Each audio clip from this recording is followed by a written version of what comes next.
Give me the names that the Cowboys have talked with or brought in this offseason so far. The stories have centered around Randy Gregory, defense. Tank Lawrence, defense. Jayron Kearse comes back yesterday, D. They bring in Dante Fowler, D. Leighton Vander Esch comes back. We're hearing the name Zadarius Smith. We're hearing Honey Badger. What offensive names have we heard a lot around here? Amari's gone. LC's gone. Connor's gone.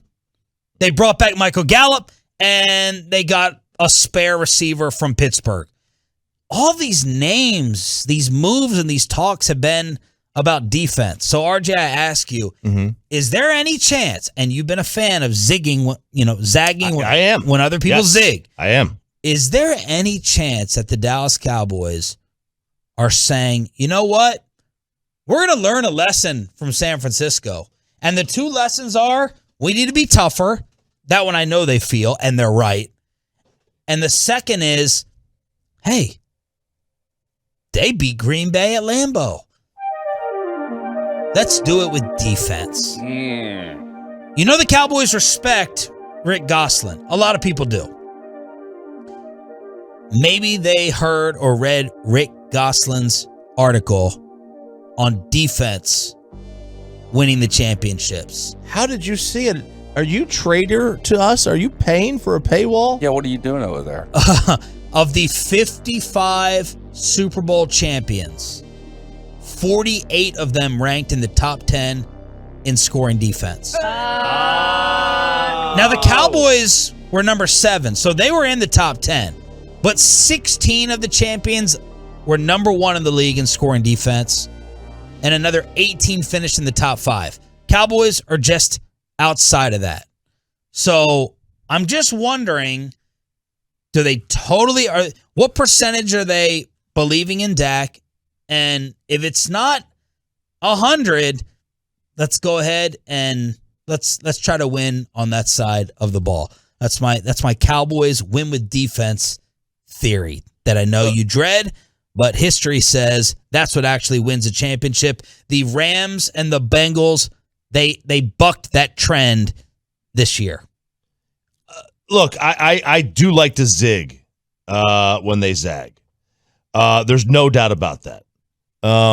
Scoring defense I like it. It's a little bit misleading because if you are an offense that is like a great offense, that isn't a run and shoot. Like, just take Brady's offense, for example. Brady always had great scoring defenses. Was that because his defenses were great? Sometimes they were. But also because he kept the ball, which didn't allow his defense to get on the field to give up a lot of points. You know, so that kind of misleads it a little bit. Here's the issue. The 49ers spend $90 million on their defense. The Cowboys spend $54. You're not going to get their defense by spending $54 million. You're going to have to spend more money on defense, and they haven't. You know, they've used the defense through the draft, and they're spending big money on offense. And what if they throw in a Wagner or a Zadarius Smith or a Honey Badger if they decide to go that route? That adds to obviously what you've spent. Yep, it does. So that'll now bring them up to $80 million, $75, $80 million. And then now you're getting a little bit closer to San Francisco. But the Cowboys already had a better defense than San Fran did last year anyway. Cowboys were second in DVOA on defense. San Fran was 7th, and that's paying chump change. It's funny because the Cowboys had the second best pass defense and the 16th run, and San Fran was flipped 16th pass, second run. Take San Fran out of it. I'm trying to just talk about, like, you know what I mean. Like, I get you. I'm just talking about San Fran. These are the top teams in terms of scoring defense last year. Buffalo was 1. We know they're a true title contender. New England was 2. Denver was 3. Didn't matter for them. The Saints were 4. Tampa Bay was 5. Playoff team. Tennessee was 6. Number 1 seed in the AFC. The Cowboys were 7th. The Chiefs were 8th.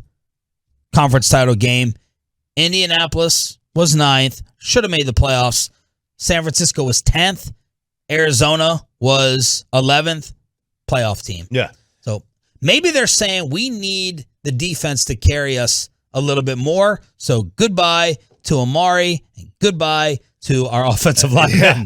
I mean, look, maybe that's what they're trying to do. I wouldn't agree with that, but I'm just wondering. I'm trying to come up with something. I don't think you're crazy here. And look, I am a big fan of zigging when everybody zags. And if you could find market, inefficiencies in the market where they're not paying certain positions, and you could find good players at that position on a really cheap rate, I am all for that. That is brilliant, cap management and front office activity. But year to year, we know what's more predictable. Offense is sustainable year to year, and defense goes up and down. Like, are the Cowboys going to be the second best defense in the NFL this year? No, they're not. Chances are they're going to be like 12th, 14th. Yeah. Just like Washington was last year versus 2 years ago. And the reason this would make more sense for them is they are showing that they're a little bit backwards in terms of, RJ's new school NFL in terms of value, positional value, philosophy. Mm-hmm. They've shown that they're a little bit backwards in terms of valuing the linebacker more.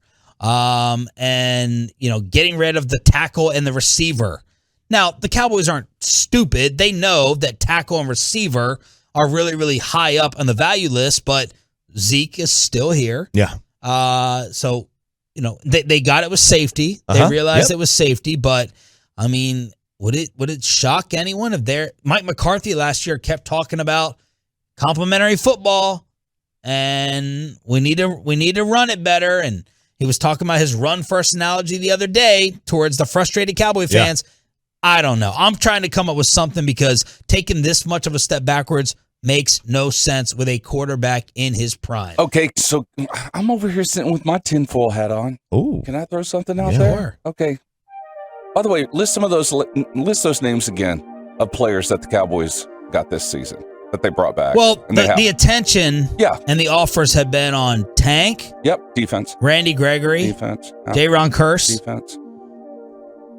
Dante Fowler. Okay, yeah. Leighton Vander Esch. Yeah, defense. Zadarius. Bobby Wagner rumors. Yeah, defense. Yeah. So you think maybe they're bringing these guys back because, maybe they want to appease somebody. Maybe they want to appease a guy who is their defensive coordinator that would like to be a head coach next year. And they could say, wow, look, we brought all these guys back because I know you want them here. Yeah. And we want you here. Yeah.